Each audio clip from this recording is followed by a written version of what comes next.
Très bienvenue à tous. Si vous aimez les plantes, le jardin, le jardinage, la botanique, la nature, vous êtes au bon endroit. Et oui, puisque vous êtes sur News Jardin TV, de plus en plus nombreux à nous suivre et nous vous en remercions pour que nous puissions partager ensemble notre passion pour cet univers passionnant et foisonnant du monde végétal, mais également pour vous permettre sur News Jardin TV, grâce à nos vidéos, de progresser de jour en jour, de semaine en semaine, dans vos connaissances botaniques et jardinières. Nous restons encore un petit peu dans notre jardin grâce à la générosité de la nature, bien sûr, mais également aux bons soins, aux attentions de Nicole qui organise, entretient tout ce jardin.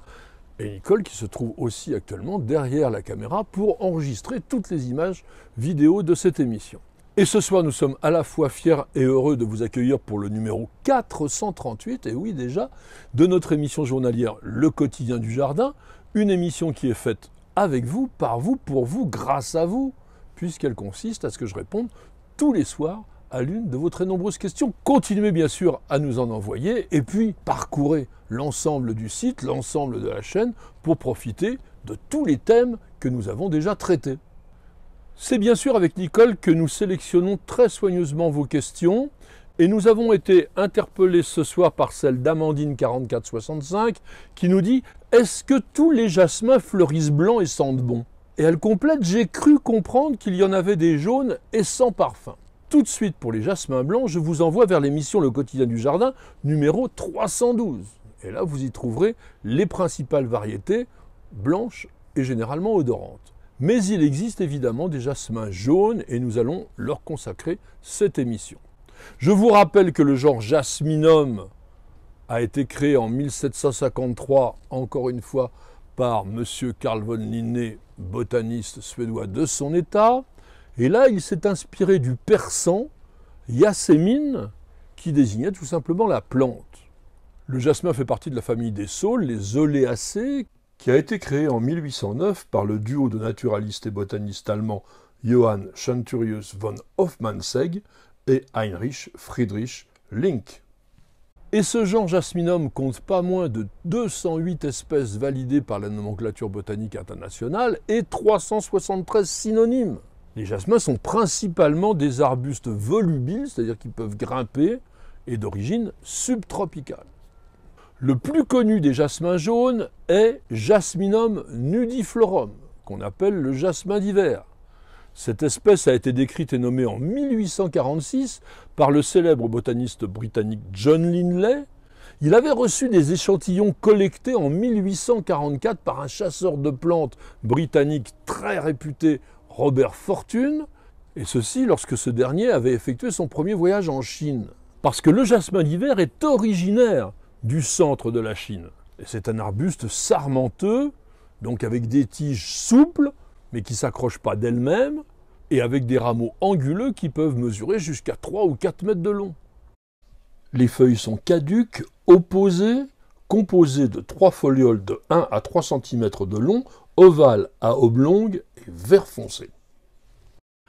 La floraison apparaît en décembre et se prolonge jusqu'à fin janvier, parfois jusqu'à mi-février, ce qui fait qu'on l'appelle le jasmin d'hiver, et les fleurs apparaissent tout le long des rameaux dénudés, d'où le nom d'espèce nudiflorum, qui a été constitué à partir de nudus, qui veut dire nu, et flos, qui veut dire fleur.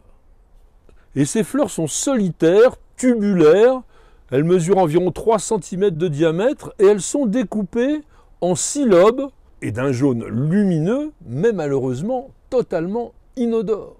Mais outre sa floraison hivernale, sa plus grande qualité, c'est d'être très rustique, du moins pour un jasmin.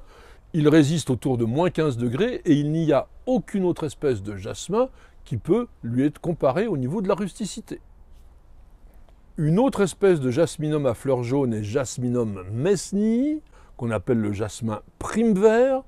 Lui, il est originaire de la Chine subtropicale. Il a été décrit et nommé en 1882 par l'artiste et botaniste britannique Henry Fletcher Hans.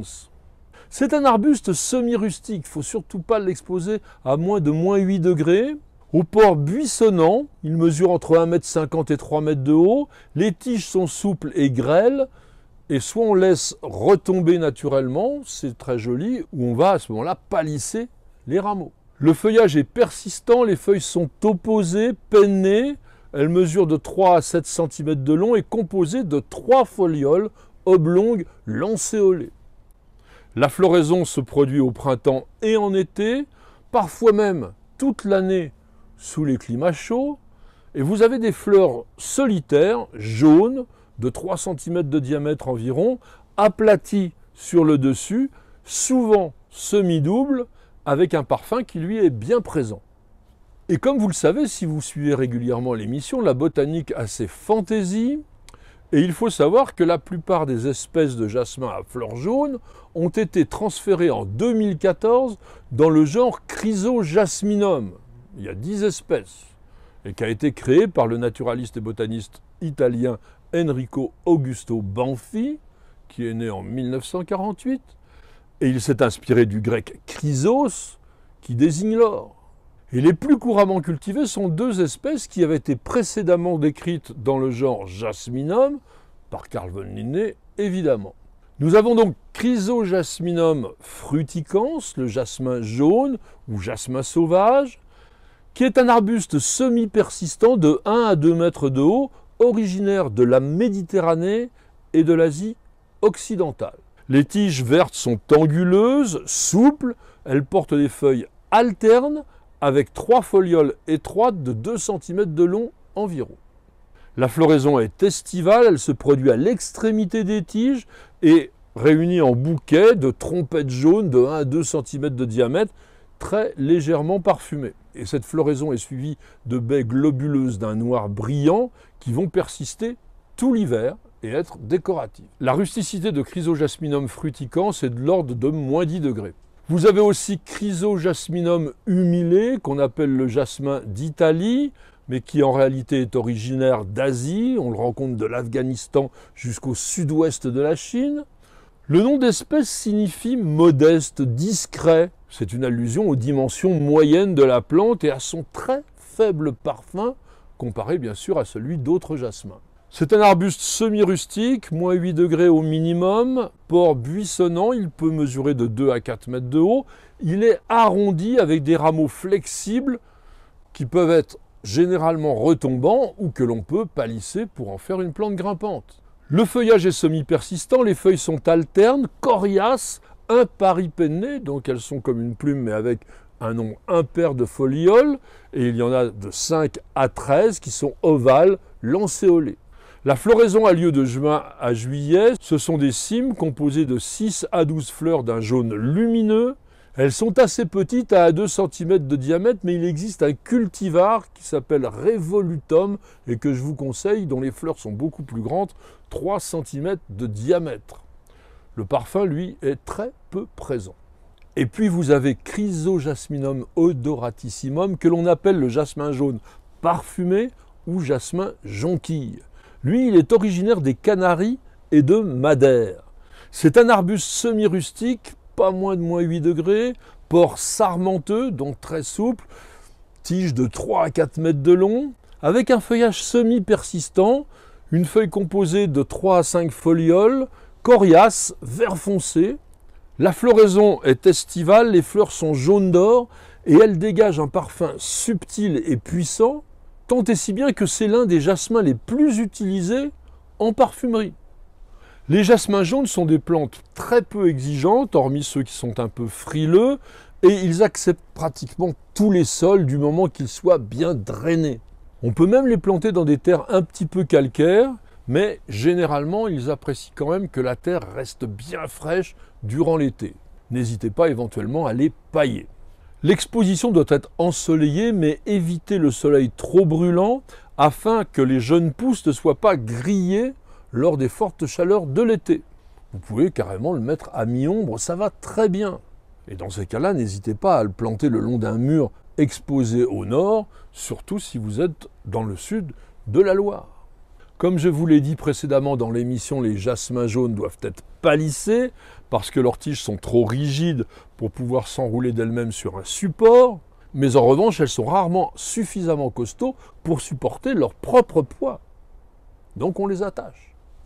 Côté entretien, vous allez tailler après la floraison en coupant les pousses latérales et celles qui ont fleuri, au-dessus de la 3e paire de bourgeons que vous allez compter à partir du point de naissance de la tige. Et puis si vous n'avez pas le temps de compter, eh bien vous réduisez la longueur de la moitié environ. Il faut aussi supprimer les pousses en surnombre, les parties malades, blessées ou abîmées, ça c'est logique.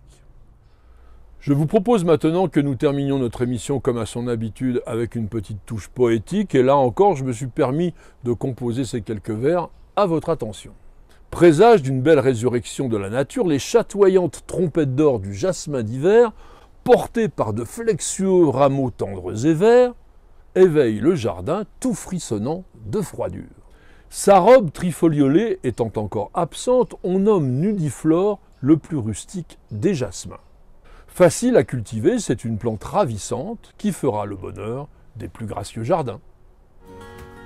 Merci à tous et à chacun de nous avoir suivis. J'espère que cette évocation d'une plante vraiment très facile à cultiver dans la plupart des régions et qui est intéressante parce que généralement on n'a rien au moment où elle fleurit et c'est souvent spectaculaire, tout cela vous aura intéressé. Vous pouvez même avoir des fleurs sous la neige, c'est assez fréquent. En tous les cas, merci beaucoup d'avoir posé la question. Encore une fois, elle nous aura permis de progresser dans la réalisation de notre encyclopédie des plantes et du jardin en vidéo. Madame, monsieur, je vous souhaite de passer une excellente soirée. Et je vous donne rendez-vous dès demain pour de nouvelles aventures jardinières. Et bien sûr, pour un nouveau numéro de notre émission journalière, Le Quotidien du Jardin, c'est sur News Jardin TV et nulle part ailleurs.